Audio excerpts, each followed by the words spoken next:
Tonight I'm going to go over the 10 weave commandments. So these are little things that are really menial, really minor, that you can add into your routine that will really help enhance your weave and make everything easier, and also help to elongate the life of your extensions. Let us begin. So number 1, never go to sleep with wet hair. I cannot stress this enough. This will make you wake up with the biggest, most giant mess of your entire life. It'll be so hard to comb through. You'll have to restyle everything. You can eliminate that by just blow drying your hair before bed. I'd make sure that you go to sleep with at least 80 to 90% of your hair blown dry before. Okay, number 2, always sleep with a satin cap or a satin pillowcase.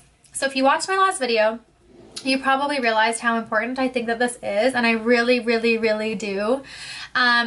When you're sleeping, your cotton pillowcase basically absorbs all of the moisture from your hair while you're sleeping. It strips that moisture balance right out of there. You're gonna wake up with dry, kinky, knotty, tangly, just dull looking ends, and you can eliminate that.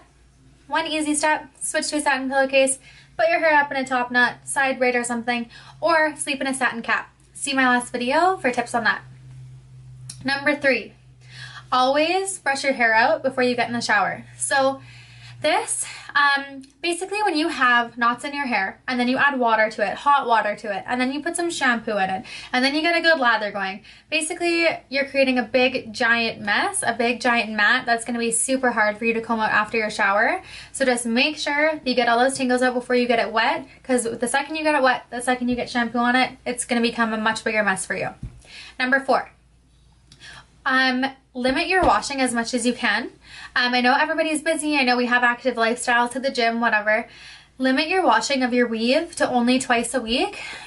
Your weave doesn't have the buildup on the top. It doesn't have oil. It doesn't have like all your natural sweat and everything going onto it for the most part. So you don't need to wash it as much as you think you need to wash it. If anything, you're causing over drying and creating more problems for yourself. Most girls do overwash, I would say. You're kind of creating a vicious cycle by taking the oil off, and then your scalp goes into oil producing overdrive, and then it produces more oil, and then you need to wash it, and it's just a vicious cycle. Just limit the washing of your weave. You can get them wet, just don't shampoo them. Just twice a week. That's it. Okay, number 5. The tool when you're brushing is super, super important. So always use a wet brush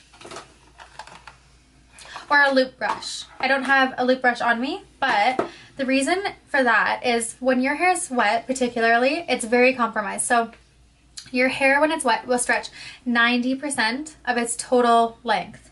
So if your hair is compromised in any way, which most of our hair is, it's bleached, it's colored, it's just damaged from styling and from wind and from sun and from vacation and whatever. So it's very vulnerable when you brush it when it's wet. So that's when your tool comes into play. Brushes like your wet brush and like your loop brush, the bristles are very, very flexible. They're very thin, and they will let go of your hair before it snaps. So instead of pulling your hair with a comb or with a flat paddle brush with those tiny little bristles, instead of pulling it all the way through and your hair is stretching and not returning to its original shape, this brush will make sure that you just follow through again. It will let go of your hair before it pulls it until it snaps, and just go through it a few more times.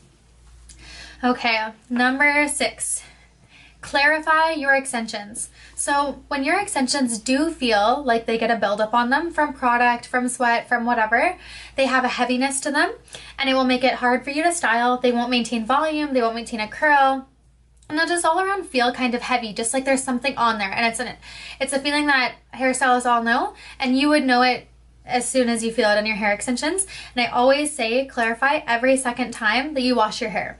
So if you shampoo twice a week, clarify once. And I will put a product list of all of the ones that I really like underneath. So make sure you check underneath this video, because I'll put all the products and everything that I like, everything that I suggest underneath.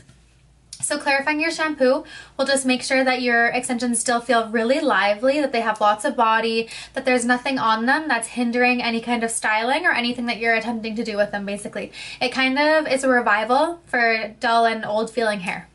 Okay, number 7. Heat protector, heat protector, heat protector. Okay, your hair is an investment. Take care of it. Make sure that your investment flourishes. Heat opens up your hair in the same way that lightener does. So it opens up your hair's cuticle, it goes inside, it rearranges the hydrogen bonds, where with color it's the disulfide bonds that it affects, but it rearranges your hydrogen bonds to make a change. So if you're not using the proper protection against the heat, basically you're allowing the heat to open up your hair's cuticle and the heat to get in, rearrange as many molecules, and it just leaves that cuticle hanging. So picture cuticles like shingles on a roof, like this. When you don't have a heat protector on, your shingles are going to be sticking straight up, like this. And now another hair comes along and it goes like this, and it creates a mat. That's not a good situation either. So eliminate that. Preserve the life and the shine and everything of your extensions by adding a heat protector. Make that the one thing that you don't skip. Okay, number 8. Only use oil as a finishing product only. I feel like this is something I'm seeing more and more. A lot of girls are thinking that they need to put oil in their wet hair, then they blow dry it, and then they put the oil in their blow dried hair and put a hot tool on it. No, no, no, no, no, no, no. So when you cook food, you heat up the pan, you put oil in it. Once it's sizzling, you put your food in. It cooks it faster and it cooks it hotter, right? Makes it nice and crispy. That's essentially what you're doing to your extensions and to your hair. Only use oil on your hair when you're ready to be finished with your hot tools. Or you can use it in your wet hair if you're going to let it air dry, but not as if you're going to use any kind of tool afterwards. Okay, number 9. Use sulfate-free shampoo and conditioner, and also only use salon product, for the love of God. So in drugstore shampoo, there's a reason that all this stuff is cheaper. The lathering agent that's in drugstore shampoo is essentially salt. That's what gives you the nice big full lather, but it's really hard on your hair and it's very drying and very damaging. Secondly, the drugstore conditioner, it doesn't have enough strength and the molecules are not small enough. They are much too large because they come in mass quantities, which are cheaper. They are much too large to penetrate in and rearrange those molecules like I was talking about with the heat. So essentially, at best, all it's going to do is coat your hair and make it feel soft for a temporary time until you start to feel that buildup, which now you're going to need to clarify. So eliminate that by just making sure that you're using good quality salon product. You get what you pay for with that stuff. Okay, and number 10. For the love of God, get a tightening when you need a tightening, girls. From when I send you out into the world, what you come back with is totally up to you. I can only do so much. It's not up to the person who installs your weave how much matting you have. That is 100% what you do, the products you're using, what your lifestyle is. You need to make sure that your hair stays within ½ an inch to 1 inch at absolute most away from your scalp. So that's the strongest part of your hair. That's where you want that bead and that weft to remain. Otherwise, it's going to cause you a bit of damage. So in addition, anything that's happening that shouldn't be happening gives your technician a chance to see it before it becomes much of an issue. As long as you're coming for regular tightenings, we can get mats brushed out. We can switch your product. We can send you home with a good brush. Like, there are so many little things that need to be tweaked here and there that can only happen if you come in when you need to come in. Alright, so I will be putting everything underneath the video, so make sure you check, and I'll be putting a product list and everything. So I really hope that this helps everybody. I hope that it makes everything clear and that this is helpful, because I think it'll be nice for everyone to have a forum where they can go and get all these tips and tricks, because I'm tired of repeating myself. Okay, thanks so much for watching.